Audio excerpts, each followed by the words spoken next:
CM ಸಿದ್ದರಾಮಯ್ಯನವರ ಸುದೀರ್ಘ ರಾಜಕೀಯ ಬದುಕಿನಲ್ಲಿ ಅತಿದೊಡ್ಡ ಕಾನೂನು ಸಂಕಷ್ಟ ಈ ಸೈಟ್ ಫೈಟ್ನಿಂದ ನಿರ್ಮಾಣವಾಗಿದೆ.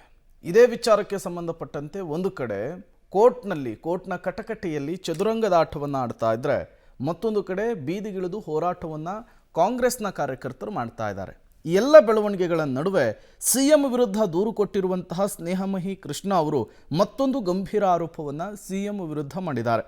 ರಿಟ್ ಅರ್ಜಿಯಲ್ಲಿ ನ್ಯಾಯಾಲಯದ ಕಣ್ತಪ್ಪಿಸಿದ್ರ ಸಿಎಂ ಅಂಥೇಳಿ ಪ್ರಶ್ನೆಯನ್ನು ಮಾಡಿ ಸಾಮಾಜಿಕ ಜಾಲತಾಣ ಎಕ್ಸ್ನಲ್ಲಿ ಟ್ವೀಟ್ ಮಾಡಿದ್ದಾರೆ.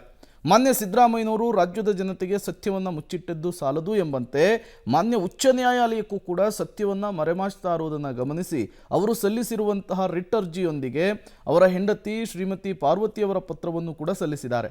ಆದರೆ ಮೊದಲ ಪುಟವನ್ನು ಮಾತ್ರ ಮಾನ್ಯ ಸಿಎಂ ಸಿದ್ದರಾಮಯ್ಯನವರು ನ್ಯಾಯಾಲಯಕ್ಕೆ ಸಲ್ಲಿಸಿದ್ದಾರೆ.